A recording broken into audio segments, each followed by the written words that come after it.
यह कहानी एक छोटे से गांव के एक पुराने घर की है, जिसे गांव वाले काले घर के नाम से जानते थे। घर का इतिहास इतना डरावना था कि कोई भी वहां पास भी नहीं जाता था। कहते थे कि वहां किसी जमाने में एक औरत रहती थी, जिसका नाम सरवानी था। वह बहुत ही सुंदर थी, लेकिन उसकी सुंदरता में एक रहस्यमयी काली छाया थी। एक दिन गांव में एक बुरी घटना घटी। सरवानी का पति एक दिन अचानक घर से गायब हो गया, और उसके बाद से उस घर में अजीब घटनाएं शुरू हो गईं। कहते थे कि सरवानी ने अपने पति को मार दिया था, और उसके बाद वह खुद भी उसी घर में मारी गई थी। उसके बाद से घर में एक रहस्यमयी साया था, जो रात के समय बाहर आता था और किसी को न जाने कौन सी आवाजें सुनाता था।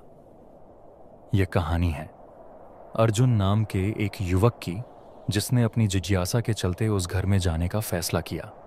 अर्जुन का मन हमेशा से रहस्यों को सुलझाने में लगता था, और वह यह जानना चाहता था कि आखिर उस घर में क्या था।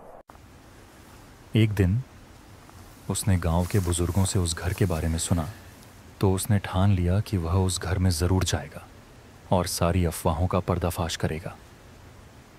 अर्जुन का दिल दहशत से भरा हुआ था, लेकिन उसका साहस उसे कदम बढ़ाने पर मजबूर कर रहा था। एक शाम जब सूरज ढलने को था और चांद की हल्की रोशनी चुपचाप फैलने लगी, अर्जुन ने अपनी यात्रा शुरू की। जैसे जैसे वह काले घर के पास पहुंचा, उसके दिल की धड़कन तेज हो गई। घर के चारों ओर एक सन्नाटा था। घर की दीवारें टूटी फूटी थीं और खिड़कियां वहां अंधेरे में छिपी हुई थीं। फिर भी अर्जुन ने डर को नकारते हुए घर में कदम रखा। घर के अंदर कदम रखते ही एक अजीब सी ठंडक महसूस हुई। दीवारों पर मकड़ी के जाले फैले हुए थे और पूरे घर में पुरानी लकड़ी की गंध थी। अर्जुन ने अपनी जेब से टॉर्च निकाली और चारों ओर रोशनी डालने लगा। तभी अचानक उसे अंदर से एक हल्की सी आवाज सुनाई दी। वह आवाज किसी के कराहने जैसी थी। अर्जुन के कदम थोड़े धीमे हो गए, लेकिन उसकी जिज्ञासा उसे आगे बढ़ने के लिए मजबूर कर रही थी। वह आवाज और करीब आती गई, जैसे कोई बेहद दर्द में हो। अर्जुन ने टॉर्च को उस दिशा में घुमाया और देखा तो सामने एक पुरानी सी सीढ़ी थी, जो नीचे की ओर जाती थी। उसने सोचा, अगर वहां कोई है तो शायद वह नीचे हो। उसने नीचे जाने का फैसला किया। सीढ़ियां चढ़ते हुए उसे ऐसा लगा जैसे कोई उसे घूर रहा हो। जैसे जैसे वह नीचे की ओर बढ़ता गया, आवाजें और भी तीव्र होती गईं। अब तो वह आवाज बिल्कुल स्पष्ट सुनाई दे रही थी। अर्जुन का दिल जोर जोर से धड़कने लगा, लेकिन उसने खुद को शांत किया और आखिरकार नीचे पहुंच ही गया। नीचे एक छोटा सा कमरा था। कमरे में एक पुराना बिस्तर पड़ा था और उसके पास एक टूटी हुई कुर्सी थी।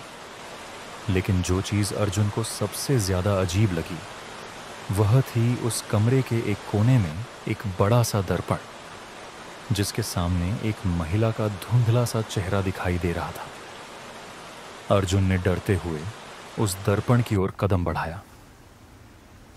जैसे ही वह पास गया, अचानक दर्पण में वह महिला स्पष्ट हो गई।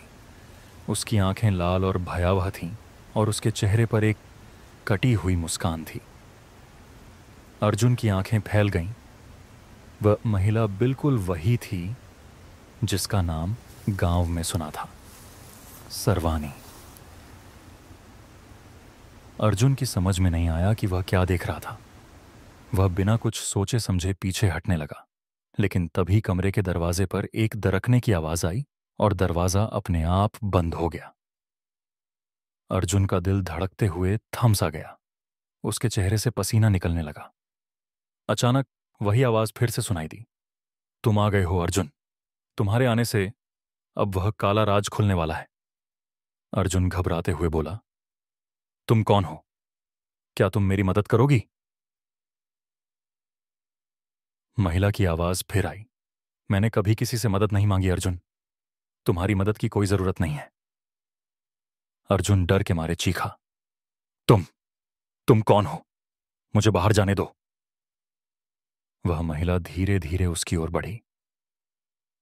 अर्जुन ने देखा कि उसकी आंखों में गहरा अंधकार था और वह उसे घूर रही थी। उसकी मुस्कान और विकृत हो गई। फिर अचानक उसने हाथ बढ़ाया और अर्जुन के गले को कसकर पकड़ लिया। तुम उस घर का राज जानने आए थे ना? महिला की आवाज गहरी और भयानक हो गई। अब तुम मेरी जगह लोगे? अर्जुन ने जोर जोर से चिल्लाने की कोशिश की, लेकिन उसकी आवाज जैसे किसी ने निगल ली हो। अचानक महिला का चेहरा बदलने लगा और वह पूरी तरह से एक भूतिया रूप में बदल गई। उसकी पूरी हड्डियां चीखते हुए निकलने लगीं। अर्जुन की आंखों में खौफ और दर्द था।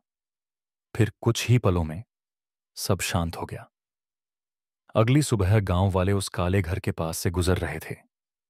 वे वहां रुके क्योंकि आज उस घर से किसी भी आवाज का आना बंद हो गया था।